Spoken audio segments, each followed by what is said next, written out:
Hi everyone, we're back for scenario number 3 of the Path to Carcosa, which is Echoes of the Past, and it's a kind of forgettable scenario for many people.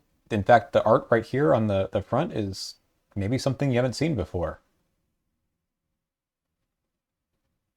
What is that? What is that indeed? Well, we'll find Isn't out that in any just... counter card from the last scenario? No, it's one from this one. Oh, right, right. You'll see it in just a second. Well, maybe more than just a second, but let's dive right in and talk about how the scenario goes. And hey, we said it's Path to Carcosa and Doom works differently in the Path to Carcosa. No exception here. Absolutely. Yeah, all right. So a few things for setup. We're gonna need to build a little where are we? We're in the we're in a place. Historical Society. Historical Society, that's right. Hmm. Again, this I never remember what we're doing in this scenario. Um and you're gonna get two out of the three uh locations on every floor, third, second, and ground floor. And two of them will be placed out, one of them will be removed, um, as well as everyone starting in the entry hall. There are a couple things to note, which is if you were able to interview Sebastian in the previous scenario, you will get one per investigator clues on the entry hall, which is important because there are no clues there. And in the most recent scenario, if you fled the dinner party, aka you did not burn the house down nor go back, you can take an additional action on this first round, which is important because let's say we pick these two third floors. There's going to be some enemies that spawn immediately when you enter. I believe, yeah. So depending on how many players you have in the game, a number of Seeker of Carcosa enemies will be spawned on the third and or second floor. That's right. And yeah, do you want to talk about these real quick because they interact with how the agenda works?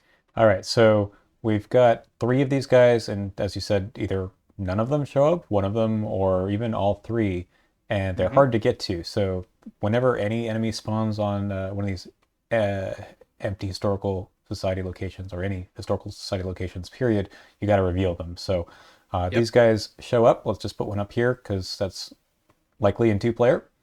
Hmm. And we flip this over, and at the end of the Mythos phase, so not until the next round, you get to move one clue from his location and put it onto him. And then there's something special about clues on enemies. That's over here on the agenda. After one or more clues are placed on an enemy in play, flip those clues to their doom side. So basically, this whole scenario is a little bit of a race. You're trying to get the clues before these guys, among others, take the clues from the locations. Yeah. And Already, this is, as you said before, this is a way that this scenario does Doom differently because also notably, you do not place Doom on the agenda normally. You would skip that step of the Mythos phase. Instead, the only real Doom that is accruing is the enemies gathering their clues effectively. mhm. And they will do this. Seeker of Carcosa will do this even if there's no clues here. So if you cannot, you place one doom on the Seeker of Carcosa. So once he's gotten all the clues, you don't get to be like, all right, buddy, you can stay there and do whatever you want. Nope, he keeps getting doom, so you cannot ignore these guys. Yep. All right. Well, By the way, those they're are those aloof enemies. too. I don't think Oh, I they are mentioned that. aloof. That is annoying. Three And they health. have three health. Yep. So because they spawn here at the beginning, like the first thing you have to think about is, can I run up there and deal with these guys by the second round, basically? So you'll have to move like one, two, three, and then you have to engage on your next round, and then they do have three health. So this is like pretty action tight. Yep. Yep. Especially if you're like I've noticed in three players, it gets pretty tough because there are two of them, and most likely one player in the three player is a dedicated fighter, but the second one might be a flex, so they might have a tougher time dealing with them. Hmm. So in three players, it can kind of really run out of control. Yeah, plus you want to like play your cards your first round, and Of this really course. says, no, go up here. You need to move. And I said this in the very first scenario too, that movement and the maps um, in Carcosa is really, really paramount. You gotta be able to move quickly. So we'll talk about some ways to deal with this problem, but just sort of right out of the gate, that says go deal with these enemies. Yep. Do you want to talk about locations? Yeah, let's get all the other ones out. Alrighty. And I'll just put the other one over here just in case we want to look at it.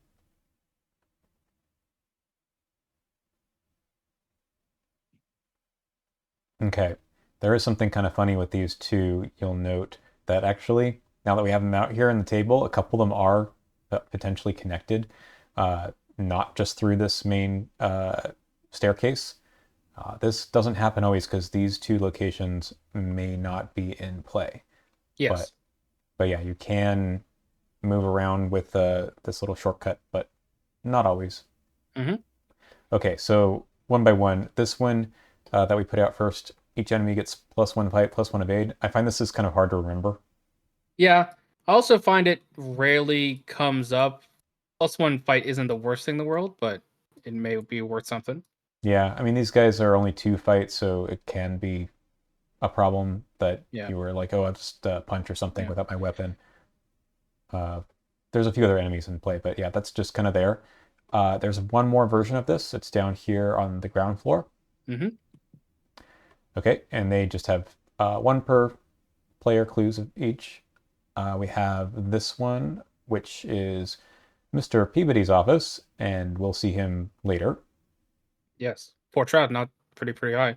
Hmm. Then there's a couple versions of Historical Society, the library, one on the second floor, one on the third floor, and these have this reaction after you successfully investigate, take 2 horror, discover 1 clue at this location once per round. So the horror can, I don't think it's really going to build up in this one so much. There's not a lot of other horror type cards, I don't think.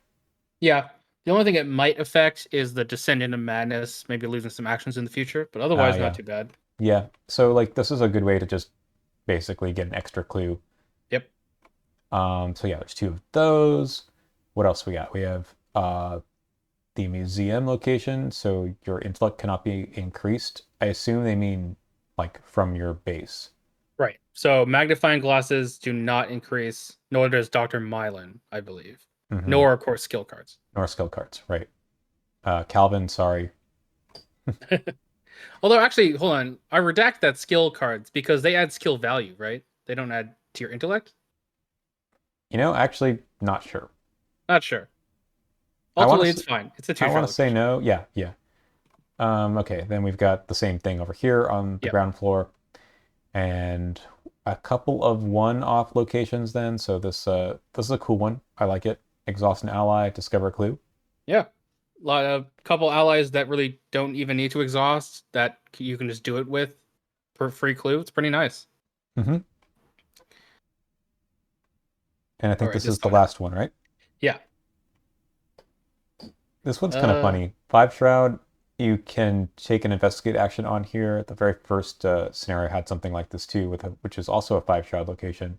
all right. Instead of discovering clues, choose an enemy with Doom on it, take one of that enemy's Doom, flip it to its clue side, and place it on your investigator. I don't think I'd ever do this. I've never done this either. It is kind of fun. You're taking the clue back. Just kill them. It's fine. I think this is like maybe okay with larger groups when there's, you know, one of these guys has spawned somewhere that you don't want to go to, and Yeah, you're already here, and it's like, okay, that's fine. I suppose I can yeah, remote get the clue. that's true. Maybe better on the return to as well. There's more locations in that one, so Yeah.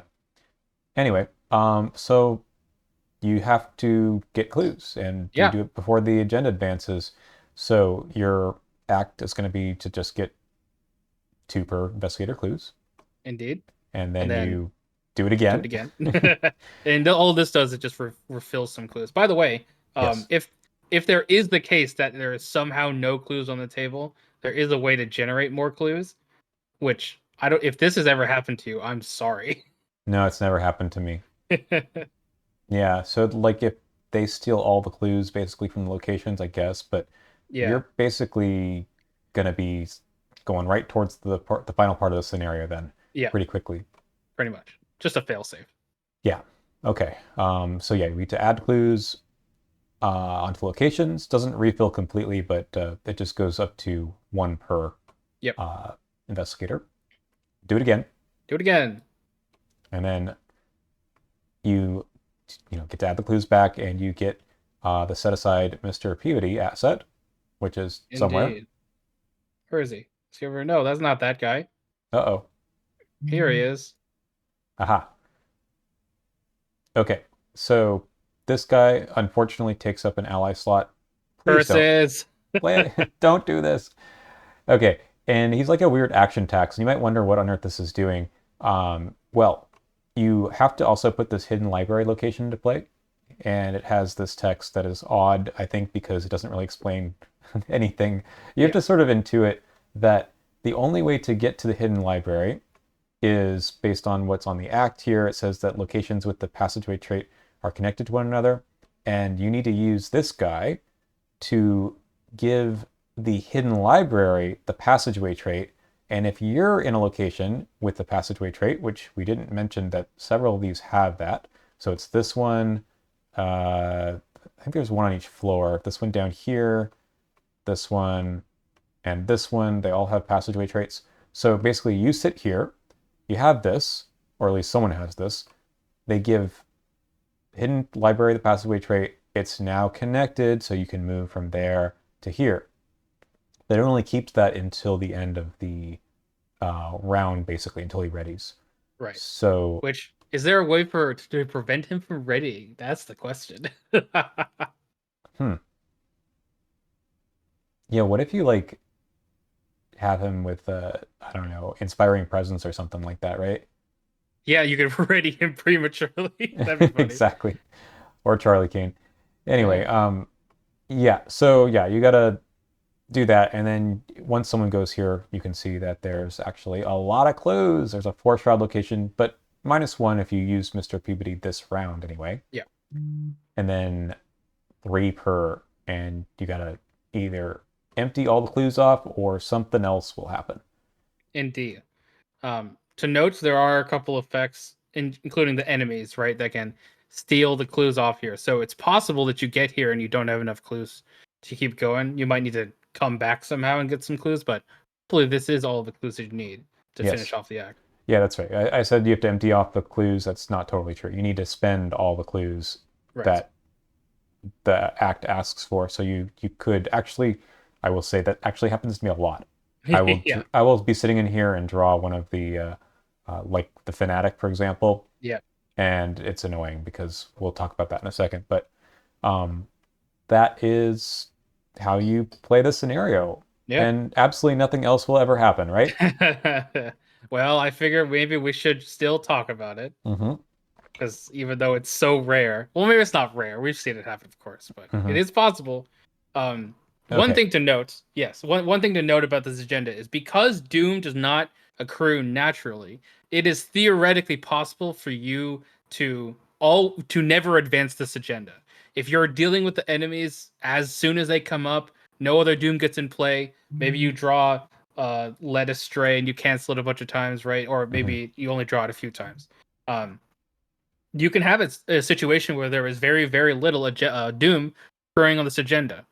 Um, so that's usually why this doesn't happen. But if the agenda does advance, well, the first time all it does is shuffle the encounter discard pile into the encounter deck, so it gives you a little bit of a reprieve, I guess. Mm-hmm.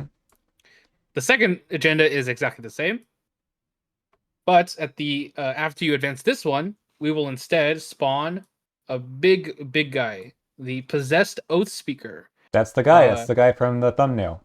It is. It's the guy. There you go. Um, so he spawns in the entry hall down Mm-hmm. here, and he is 4 fight, 5 per investigator health, 3 evade. Hunter retaliates.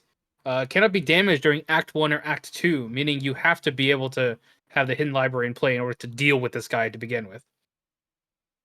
Additionally, if you did not kill Sebastian Moreau last scenario, he will also spawn there, and well, that's a lot of health It is, and a lot of damage and a lot of damage. and Yes, horror. So yeah. indeed. Yep. He also has this text at the beginning of the enemy phase. The investigators must either ready him or place a doom on him. So if he is ready at the beginning of the enemy phase, he accrues a doom every round. If you are able to somehow evade him, then you could ready him in order to ignore that doom. But maybe that's why you evaded him in the first place. But yeah, he's pretty tough. Yeah, so just as a reminder here, and then the last agenda here is a little bit more time, three Yeah. per investigator. But yeah, like because you don't put Doom every round, it doesn't accrue in the normal way, but you still do check the Doom threshold at the normal step of the Mythos phase. So Yes. you don't have to wait around for these cards that say advance the agenda if it's met. So if you're playing two player and that first agenda said two per, which is four, if there's four Doom in play, but by the time basically the beginning of the Mythos phase has gone by, you do advance. Yep. So I find this is actually pretty tough. If this guy spawns, Yeah. the reason why he spawned is because you couldn't get rid of the Doom on these guys, basically. Yeah. So there's probably a bunch of them still out. There's a bunch of them still out, and this three per for the last agenda is gonna go quick. Yes. Or you're gonna die because this guy hits like a truck, along with Indeed. Sebastian. So, all right. We've been hinting at this. How often does this happen? All right. So the first, like, I don't know, 3 or 4 times that I played this scenario, it never happened. It was just like, oh, that's kind of funny. There's an enemy in this one, and another thing that we'll talk about in a second in the box. But I gotta say, the last 4 or 5 times straight that I've played this one, he's spawned every time. Wow. And I kind of respect this scenario a little bit more than I used to because it's been always this one, nothing ever happens. You just are either like way ahead or you just instantly die because things got out of control. But honestly, there's a lot that can go on in this one as far as the cultists. And I think it's not my favorite scenario or anything. And I do realize that people find it to be like the least memorable of all of the Path to Carcosa, but I think I get it. I think I get what they were doing with this one, and I don't know. It's hard to keep the Doom off the table. Yeah, I see your point. I think that, and we'll get to this when we get to the scoring of the scenario. I think Hmm. the scenario is very swingy. Like it is very easy for the scenario to be a cakewalk, and it is also very easily to kind of have the scenario run away with itself and have this guy spawn and kill you. Hmm. And so if it comes into a circumstance where there's like a happy medium where it feels like it's actually taking its time getting to the point where the possessed oath speaker comes up, then yeah, I could see that it like feels like it's culminating in a nicely tense way. But either it takes too long or it takes too little of time. And a lot of the scenarios that I've played with this are in both of those camps. So it is interesting, as you say. I also So think. Oh, sorry. I think the player count matters here too, and the reason why is this. We haven't talked about the enemies in particular yet, but as you can see, these guys have to spawn in an empty historical society location. Yeah. And you might guess, here they are down here. We've got the classic cultist set, and these guys also spawn on empty locations. Mm-hmm. But the map is, at least in this version, is still kind of static, right? There's just these 9 locations. And if you are a fairly big group, like 3 or 4 players, it is tough to find places to spawn the Seekers of Carcosa. Like, they're going to go down to the bottom or the other cultists as well, if you as investigators are sitting in these other locations because last round you went to go get clues or you went to go actually defeat one of these enemies. So I think that because they spawn more often in 3 and 4 player, it's a little bit more interesting. In Yeah. 2 player, I don't know. It seems to not happen as much, but I agree with like the swinginess with do you draw them or not in the enemy phase, or Right. sorry, in the encounter part of the Mythos phase. Yeah, I think I get that. I think also the issue is that the clooving tempo can really accelerate how the scenario goes because, for example, this one location, this second floor historical society, has all of the clues that you need for the first act and potentially half of the clues that you need for the second act. So it's very easy to, even in 4 player, have just one person just clover this entire location and advance the act really, really quickly, which makes it so that the enemy spawning in random places starts to matter less and less if you just rush all the way to the end. Yeah, you're right. I think that maybe my teams have been not quite as effective at getting the clues, Right. and that hasn't happened. Hmm. So last time I played this one, these guys spawned, but we actually cleared out the library while they Hmm. were. It was basically like we had 2 turns, Right. and we were able to do it while they were still over here. But for a while it looked okay, but then suddenly we had just a really bad uh, Mythos phase, and it was like it's go time. We just have to do as much as we can. Yeah. I mean, it was kind of exciting. Like I agree, like it's not. It can be uninteresting in the sense of that either it's going really well and nothing happens, and like that's a bad scenario, uh, or it feels impossible. But if you're right. If you're a really strong cloovering team, you can just sit on these locations as long as the other enemies didn't show up there first. That's kind Sure. of what I've seen happen more often. That's true. Okay. Um, there's one other thing. If you do end up defeating this guy, so there's like 3 resolutions, right? There's you die Yep. or resign, I think. Hmm. There's get everything from the hidden library, 2 victory points, or It's pretty you nice. kill the possessed oath speaker, and that's R3. Indeed. Technically, you can get all the clues here and kill this guy, Right. and then you get extra victory points. But yeah, so what are the resolutions here? Yeah. So if you spend the clues necessary at the hidden library, you actually get a choice. You find this thing called the Onyx Clasp, and you can choose to take it or leave it behind. Um, if you take it, you get a conviction, and you also get the Clasp of Black Onyx weakness, which is over here. It's not fun. I guess not. Um, It's not that I, bad, really, but yeah, it's not that bad. I haven't really had it I haven't had it be that bad very often. Um, you can use Dexter to bring it out. I think is that right? sure, and get rid of it too. Yeah, it's pretty nice.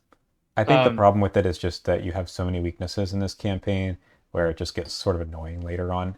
that's true. But Yeah, it's a relic. You could find it with what's her name, Witten Ellie Green. Horowitz. Ellie Horowitz as well could hold it for you. Yeah, that's true. Yeah, it's not in your hand. Yeah. It's in her hands. Hmm, hmm. Um, all right, or you can leave it behind. You get one doubt. That's really all that is for that.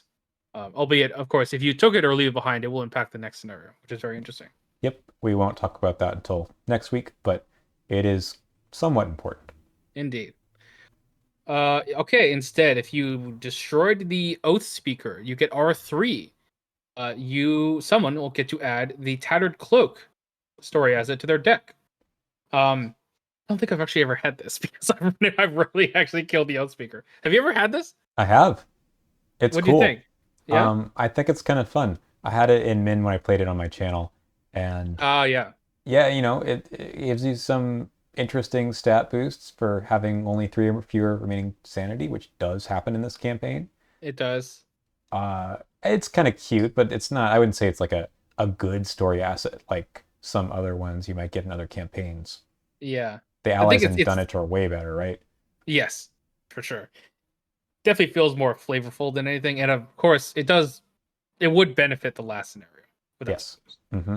Um, I think that's basically it. There's one resolution if you die, but the I've never had that happen. You get a bonus experience for that though. It's Um, happened to me. all right, very All of nice. these resolutions have happened to me. Maybe I'm just not that good, but Yeah. All right. Well, I think So that's basically the how the scenario goes. yeah, let's just look at the tokens in the bag. Remember, are based on your choice in the interlude, the previous interlude. Correct, and I think that they're actually thematic as well. So okay, so well, first of all, we have 3 skulls. Highest number of doom on an enemy in play is pretty standard for these types of scenarios. Hmm. So the cultist, you get the cultist if you slayed the monsters at the dinner party. So if you're going conviction, if you fail, place a doom on the nearest enemy. Oh, okay. Let's see. The tablets are if you fled the dinner party, you discard a random card from your hand if you fail. And the elder things are if you intruded on a secret meeting. If you fail and there's an enemy at your location, take a horror. Yeah, I see it. They're Yeah, thematic. Thankfully, Yeah, that's they're all even. just -2, so it's not that big of a deal. They're not great. Like place a doom on the nearest enemy is not what you really want, but -2 shouldn't really happen that often. Yeah, not so bad. Yep. Okay. The encounter cards. So obviously, most of these are going to deal with the doom. We talked about the Seeker of Carcosa. Yep. I'll talk about how to deal with these guys in a second too when we Hmm. finish all of these. But in the same set, again, it's the Echoes of the Past set. We have a way for the current agenda to advance because if your fighter draws this and you don't have any clues, guess what? You're placing a doom on the current agenda. Ancient Evils. Yep, three Honestly, of I those. I honestly kind of just treat this as Ancient Evils most of the time. Yeah, it's totally fine, right? Yeah. Unless like maybe I'm gonna put a clue on an enemy that I know I'm about to kill or someone's about to kill. Maybe. The problem is this one. The cult search, I That's true. think, is changes the whole dynamics because it could Yeah. advance an entire agenda because you're like moving two or three doom. Yeah, I think this one is the one that really scales with player count because if you draw a bunch of these, draw a bunch of acolytes, and then you immediately draw this one, you're like, well, that's three Doom on the agenda without us having to do anything. So there you Hmm. go. Yeah, and otherwise it's just drawing another cultist, and there's a bunch of them. These guys are cultists, yeah. These are Uh, cultists. but there's two of these. Yeah, I mean it's fine. It's the one I would cancel. Yep, for sure. Okay. We have the same set from before, but Yep. it's a little different because this time, because the clues that go onto these guys actually turn to doom, you don't get them back. Yes, I think that if anything, this is the coolest part of the scenario, which is in the first scenario, they're like, oh, they're helping you and you can get their clues back. But in this scenario, they're stealing the clues and turning them into doom. And so you can't actually get them back. I think that's a really cool way to mess with the doom clue stuff.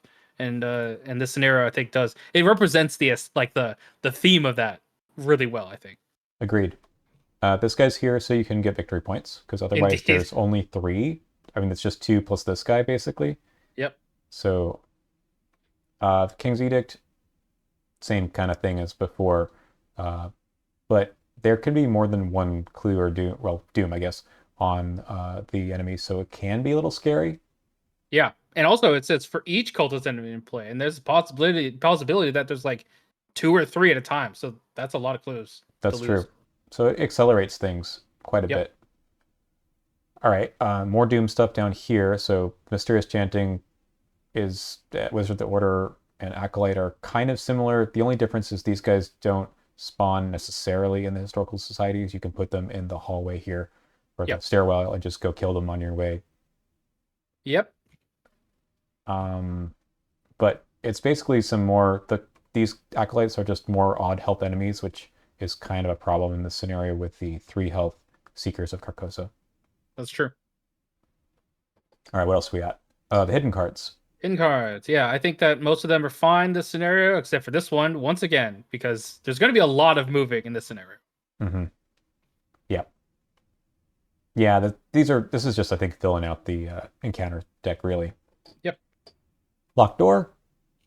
I had this on the hidden library a couple times. That's annoying. It's we're inside, but it's locked. Indeed. And then we have our kind of usual false lead, hunting shadow, uh, duo. I think this is a Yep. pretty good encounter set because it's extremely focused, except for the hidden cards. But I think it's a good set.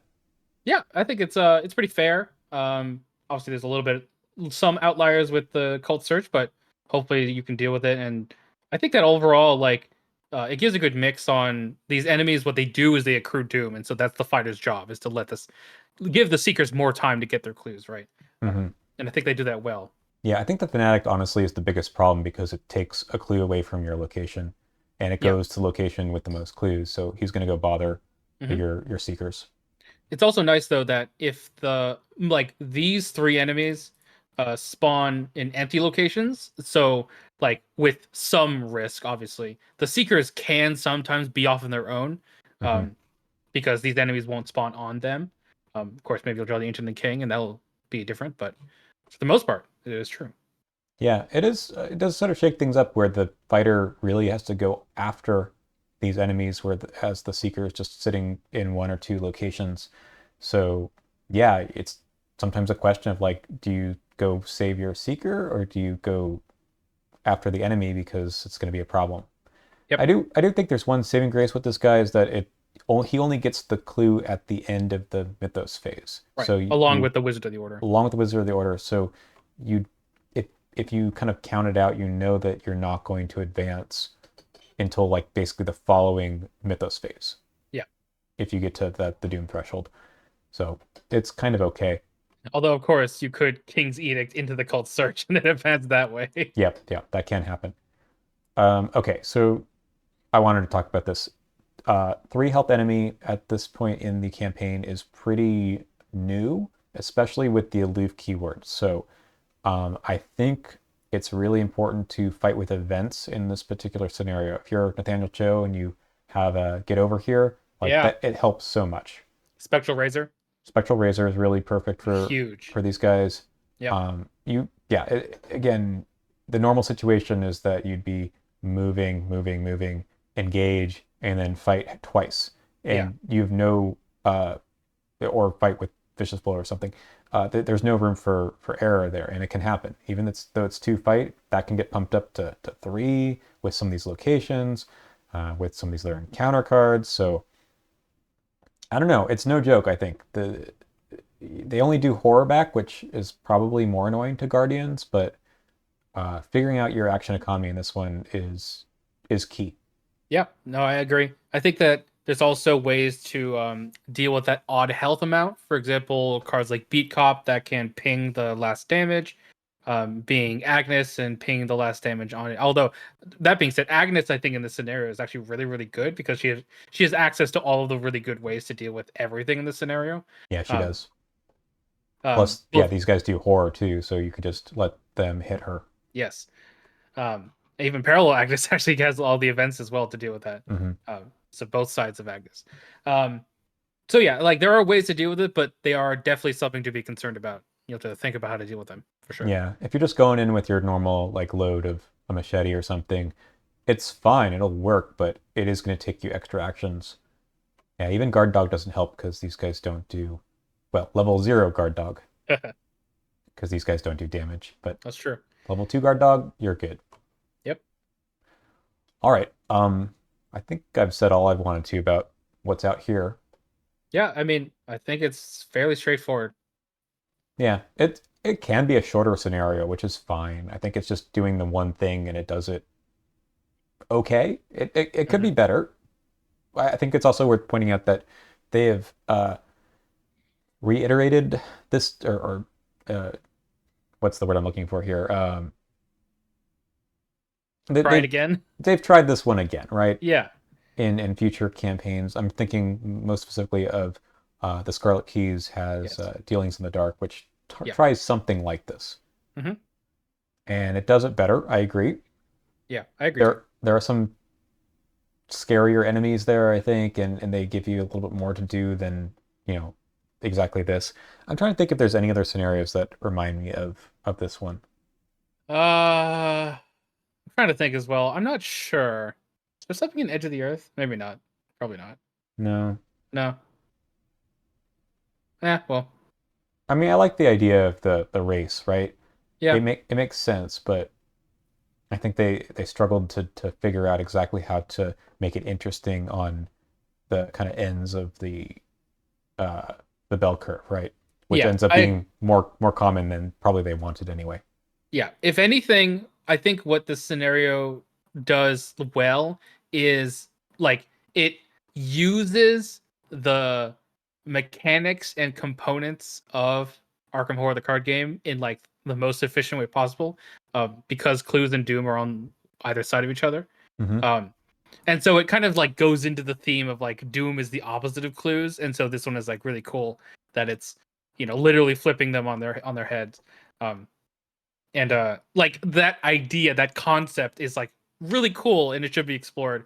And I think that just in execution this scenario didn't fully explore it or explore it in a really interesting way. Like there could have been more done, and as you said before, they've tried it again and it is better in that scenario. So yeah. I do like the possessed oath speaker, and it is too bad that most people, if things are going really well, don't get to see him because Yeah. it's really interesting to figure out how to deal with this guy without just dooming out too. Hmm. Yeah, because usually, like I said before, if he spawned, then there's probably like, this guy's here, and they're all probably out, and that's why you Yeah. advanced. So every round, you're basically picking up an extra 4 doom. Yeah. I wonder if like, and again, this is getting into dealings in the dark because I think this is basically what they do in that scenario, which is like having an innate way to have the doom from the cultists move to the agenda, and then having a way to like get the doom back off of them rather than just removing it from in play. Like if killing them also got you clues somehow, which is how it works in dealings in the dark, I believe, Hmm. if you evade them. If Um, you evade them, but then well, they go back to the they shadows, got the right? shadows, which isn't great Yeah, yeah, either. But yeah, yeah, exactly. But so like there's options for you. In this case, it's very like you just go fast or you just kill them all, and that's really the only options you have. yeah. Okay, let's talk about some ratings here. And replayability is kind of interesting because we've been talking about how there's different things that could happen. I don't know if you actually want to force the O speaker to come out. Like, it doesn't give you. I guess is it a way to avoid the a doubt or conviction then? Well, yes, because you do not get either if you destroy him. So Right. maybe. Yeah. Okay. So there is that like don't do either route. So maybe that's kind of a thing you could do. Yeah. Hmm. I'm not sure like that this one is super different on each playthrough other than like either he shows up at the end or you just finish it out before it becomes a problem. Yeah, I've always felt this scenario to be not very replayable. Like the different location selection doesn't really help variety that much, mostly because most of the locations have two versions of them anyway, so you're likely to see it on some of the floors. Um, and I, so it's like, yeah, locations aren't very different, and they're not very interesting either. So there's not a lot to be like wowed by. I think Um, that the other problem with it is that the different locations don't matter because you have to go to them one way or another. Like the enemies spawn there, you just go there and deal with them. yeah, And there happens to be some number of clues there. Okay, great, I'll get the clues. yeah, and also none of the locations have victories, so it's like you just go there and you go. That's it. Yep. Yeah. Um, so I think for rating, I'll give it a 2. Obviously, there is like some differences with how the scenario goes. It's not like it's exactly the same. So I think 2 is where I'm going to go for that. Me too. As much as I do kind of like this one, probably better than you do, I don't think it's the right kind of replayability that I am looking forward to. Hmm. All right, let's just move on to the next one then. Fairness. Hmm. Okay, so if I may, I think that for me personally, maybe because I smash it every time, apparently, um, I do think that the pressure in the scenario is very low. Um, like not only do the agendas not flip naturally, but even when the first one flips, it literally does nothing to you. So you're like, okay, we just got unlucky that time. So we'll just make sure to deal with the enemies this time. I also don't think there's a lot of interesting decisions in this one, mostly because a lot of the locations are fairly bland. Um, the only real meaningful decisions that you're going to have are can we kill the Seekers of Carcosa this round? Because that decision will lead to, well, we might draw the cult search, we might draw King's Edict, etc. Um, and you can't really deal with those kind of random elements without just killing them. And so I'll give it that. Like killing the Seekers of Carcosa are like fairly difficult, so it's a decision to be able to see if you can do it, I guess. Um, Yeah, but yeah, unfortunately, like if you can't, it doesn't really let you off the hook. yeah. There's not like, here's another way to deal with this. You just basically give up on the rest of the scenario. Like, why bother getting the clues when, well, you need to get to Act 3, right? But if you can't kill them, then it's not really much of a decision. I think you can just look at the board, read what you have in your decks or your hand, and say, like, it's not going to happen, or you just go do it. Yeah. For the fighter, I think Um, it is interesting, at least for them to figure out how they're going to do it. But yeah. Honestly, I think the scenario is more interesting for the fighters than the cloovers. Like the yep, cloovers just kind of sitting around being like, I'm getting clues. That's all I got. And even more so than their normal job, which is to get clues. It's very weird. It's like they could kind of just stay in a location and squat there and be like, all right, we're gonna get it. We're gonna keep going. And that's really all they do. And the fighters to be like running around all over the place dealing with the stuff for them. It's very interesting. yeah, I think I'm going to ask this question on the next slide, but I'm curious your thoughts as to like team comp here. Yeah. So let's just give some ratings. Yeah. So again, it's like it's weird because this scenario both is can be way too easy and also can be way too difficult. And there isn't really a nice middle ground that I've seen personally. Obviously, I think you have said that you have seen it more often than I have, but it's very hard for me to see it. So I think I'm gonna go a little low on this. I'm gonna go like 2.5 for fairness, just because it has these extremes where it's either way too easy or really hard. That is fair. I think that there's a couple of interesting things to try to mitigate the random elements. There's that one location where you can take a doom off, but I don't think it matters enough. Yeah. I like the idea. Yeah. I'm gonna go with a three. It's not like wildly unfair. It's really just you can get knocked around a little bit with the encounter cards, but as you said, you have that first agenda to kind of mulligan basically. Yeah. Yeah. Okay. Balance. This is the one where I want to ask you. So I've found in Carcosa that flexes don't fare that well. I agree. Yeah. A lot of either like high fight enemies or like locations with a lot of clues on them.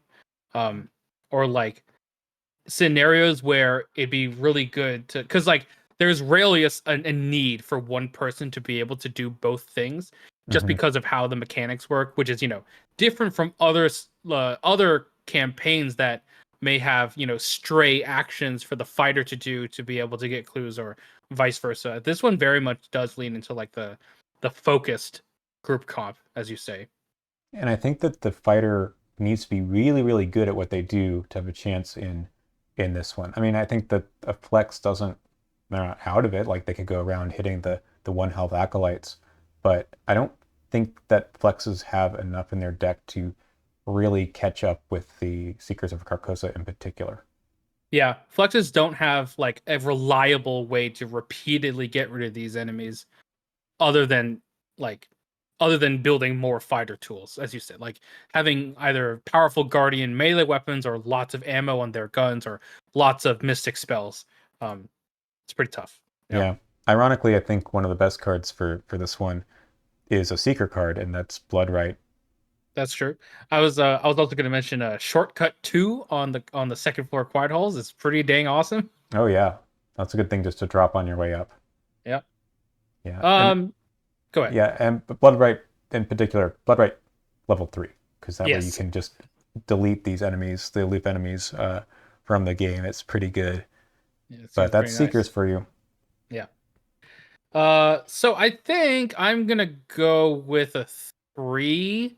Like, uh, uh, well, okay, I'll stick with 3 and see what you say. But I think that's basically what I'm feeling. It's kind of in the middle.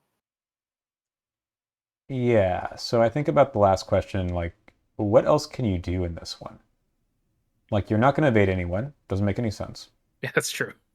Taking, like, building up your tableau, as it were, you don't have time for it. So, like, some of the off-class, uh, not off-class, but the non-guardian fighters have kind of a problem. Yeah, Mystics, like, they need to find their spells. Although Spectral Razor is great, I think even using Shriveling here is hard. yeah, because it's also hard to deal that odd number of damage as well. Exactly. You know what? Um, I might go down to a 2 then. I okay. think you Oh, might convince me. yep. That's Is where that I what was you're going to thinking as go. well? Yep. There you go. No, I mean that makes more sense because I was thinking now on the second point of multiple paths or strategies, and there's also just kind of like one way to do this scenario, and that's really it. Yeah, I mean, I like that you could just sit around and defeat the big Right. enemy at the end. That's kind of neat, but the problem is that you actually have to get to Act 3 in order to do that. Yeah, that's right. Oh yeah, So, so you can't do the devour below solution. no. They I thought mean, about yeah, it. so like fine, I guess that there's a reason for them to keep you from doing damage to him until Act 3, but I think I'd just resign. I'd just run out the front door if that's the problem, right? Like, Yeah, it's also I wonder why like it's kind of a flavor flail that you can't anyway, maybe we should talk about the next thing for yeah, flavor fails because yep, I agree. it makes like there's no explanation for why you can't damage this guy during Act 1 or 2. What is he even doing there? Hell if I know. Like he's wants to read books. What is the? I wonder what the agenda even says. It's like, oh yeah. It's like he just walks in and he's like, "You spoke the oath," and now he's there. All right, let's go back and read it. Yeah.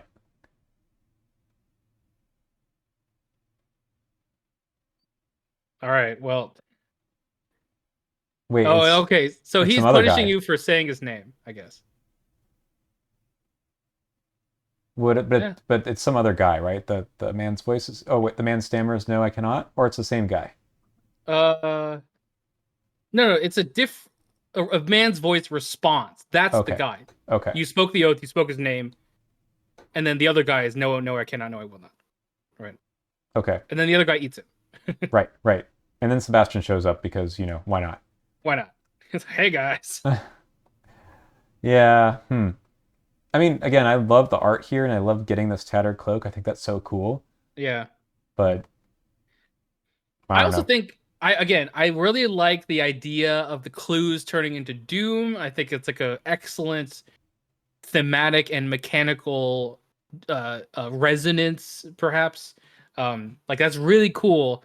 But there's also a lot not going for the scenario experience wise. Like again, I don't really these locations are very boring. Like I don't know why I can't increase my intellect while I'm in a museum. That doesn't make sense to me. Um, They were throwing a dart at a dartboard to figure out what to put on the locations. yeah, like in the records office, why do the enemies get +1 fight and +1 evade? There's something wrong going on in the records office, I guess. They do explain it like there's like sludge in the cabinet drawers, I guess. I don't know if that helps. Um, Okay, that's weird. and then in the library, you get to take two horror to discover another clue. I guess I get that. It's kind of like you're delving too deep kind of thing. Hmm. Um, but like that's about it. All right. Well, yeah, I mean, I like the idea of the race, but beyond that, I don't think they did enough. Yeah, I agree. I think I'll give it a 3. There's some Okay. things that I like, but not too much. Yeah, the loop itself is new because they're doing something cool with Doom here, and I like that. But interesting, I don't know. Not enough. 3 is fine with me too. Yeah. Yeah. Again, I've found that it can be a good time because it's a short scenario. I think one way or another, it can be pretty short. I know that I've seen people like take a very long time because the Doom doesn't advance, but usually that should mean that you are getting the clues without any problem. Have you found that this one goes long for you? No, very rarely. Mostly because I've run into the situation where the possessed oathspeaker never shows up. Hmm. Um, and so it goes by pretty quickly for me. Um, I think even I, if he does show up, it goes quick because that means the Doom advanced, pretty early. that's true. Yeah, and I also do think though that like an issue with it going quickly is that it can feel like the scenario felt too short. Like if you're playing in paper, then you're like, we spent longer setting up the scenario than playing the scenario kind of feeling. I agree. That sometimes can happen. That's actually kind of that's going to be my major criticism here is that it probably needed a second thing, like Yeah. I, dealings in the dark. We just keep thinking about like there was another part of this scenario that made it a little bit more interesting. You're doing Yeah. something else. There could have been another act where you then have to fight this guy. I don't know. Something that is not just this repeated thing a few times. It kind of reminds me of Dunwich in being a little bit half baked. Yeah, I agree. kind of feels like it has the essence of an idea, but not the follow through. Hmm. Yeah. But I will say that I've had good experiences playing this one in terms of giving me appropriate, like, this isn't just a cakewalk. So I will give it that. At least in my, again, like the last 4 or 5 times I played it, this guy always spawns. But we're going to talk about the return too, which I think may be part of what I'm remembering also, where it does, they did fix a few things. So um, we'll be done with the regular version, and then we'll talk about the return 2 in just a sec. Okay, we're back with the return 2. So, oh my God, there's a basement. There's another floor. Yay! So this does make the map bigger, meaning that the fighters may potentially have to move some more, which I do agree that makes it a little bit more interesting at least. Um, and What do these also, do? yeah, these locations are actually kind of interesting. Um, so every clue you get off this location, you have to draw an encounter card from the encounter deck. That's rough. Um, No, maybe thank don't you. get clues there, but it is a one shot, so it's not bad. Yeah, okay, this one, yeah. When you investigate this location, there's at least a cultist enemy in play. It gets -3 shroud for this investigation. If a bad symbol is revealed during the test, move a clue from this location to the cultist enemy farthest from you before resolving the effects of this test. So No. I think what this means is that there is a cultist secretly in here, and he's like hiding. And then if he shows up, he like does some. I don't know. What's the flavor of this one? That makes sense to me. Yeah, I mean, it's a passageway, right? So he's like hiding in the passageway, maybe? Yeah, and he's like listening to you, but he like that's what it is. Like you arrive in the museum storage, and someone has already rummaged through the storage, so it's easier to find your stuff. And when you investigate, if there's a bad symbol, he like pops out and like steals something else, or I don't know, whatever. Okay, what's the last one? No hidden cards. That's kind of funny. That's funny. So here's my problem with these is I don't think there's any reason to go down here to investigate. Yeah, basically, I never went down here when I played the Return 2. I think it's good for spawning the enemies, especially the new enemies in this one, but I don't, there's always clues somewhere else, right? Yeah, there's always enough clues somewhere else. These are That's cute kind of the though, but yeah, yeah. I don't know why you would ever go down here. They're all no. bad. Yep. Yeah. Okay, so Uh, the other change here is that after you advance to Act 2 or 3, yes. hmm we get to On a guy. spawn one of these. Okay. This makes you uh, afraid of an enemy, basically, because this guy will always be in play as long as you are ahead of, well, he is Hunter, as long as you are ahead of the cultists. Correct. So current act is greater than the current agenda against Hunter, meaning that if it does get into the part where it's the last agenda and last act, these guys don't have Hunter anymore, Hmm. which is nice, but they do have another However, force effect. yep. So at the end of the enemy phase, find each investigator whose location shares a trait with Keeper of the Oath's location. Move one clue from each of those investigators to Keeper of the Oath. So this seems to me that when I played this one, it doesn't matter until he starts getting up to these other locations, because I'm never down here, and these Or have basement traits. unless they're on passageway too. Yes, unless you're down a passageway. Yes. Um, but it starts to matter basically because you leave them alone, and then, uh-oh. I Yeah. remember with I remember doing this, kind of forgetting about this guy, and I was in the hidden library. So this one has nothing, but then you get the passageway trait. But yeah, you just lose your clues, and you need to go kill these guys. Right, but only when they're moving, or at least while Peabody's exhausted, right? Yeah. Yeah, that's fair. Yeah, that's Um, true. but then once they have the clue, it's doom. So Right, you can't get it back. right, Yeah. So and yeah, then it's a way for them to steal clues from you while you're here. That's right. mhm. 5 fight. That's a tough That's number. tough. That's a tough number for sure. Another 3 health enemy, so more odd health to deal with. Yes. Um. Yeah, it's kind of weird. I feel like I've never interacted with this enemy before Hmm. because I feel like, you get to Act 2, you spawn them in a basement. They have hunter, or maybe you spawn them in this basement, right? They have Hmm. hunter, so they hunt here, and then you take like 1 or 2 turns, and so they're like up here now or something. And then you get in here, and then maybe they'll try to hunt you towards a passageway, I guess. Well, the But other like, thing is that when the enemies are moving, it gains passageway, right?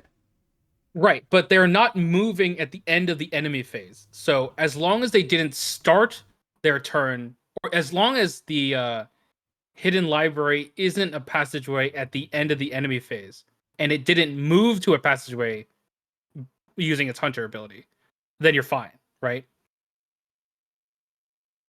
Okay, wait. So this gains the passageway trait. So if he's in, but he's going to hunt towards a location with passageway, Yes. right? Right. If you're here.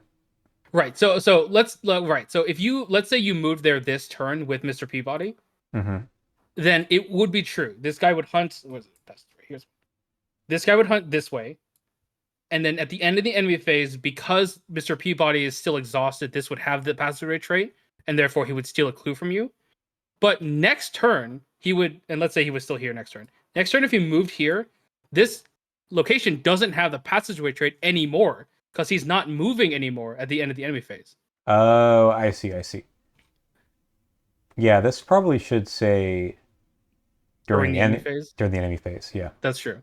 That does mean that does mean that Nacho could get over here fast during the enemy phase. that is funny. That would be funny. Anyway, it's kind of wonky how this is worded. Okay, yeah, no, I get it now. I guess when I play this one, I just go try to kill these guys because I don't Yeah, like to lose my clues, and they only yeah, pop out one at a time. yeah.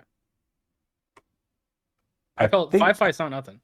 I think what also happened when I played this last time was that I was here, and then like the cultist that steals the clues from the location spawned here, so Yeah, then you have to go back, that's true. Yep. and then these guys are like, "Uh-oh, this is a problem." Yeah. Yeah, I mean that's why I usually get a couple clues before I get to the hidden library, just in case. It's like a Hmm. safety net, but you That can't makes always sense. be assured of that. Yeah. I think the bigger um, map is good just for the fact that in a bigger group there's more empty locations. But it Yeah. is a challenge to run down the stairs and kill someone who's down here. But I think it's an overall an okay change.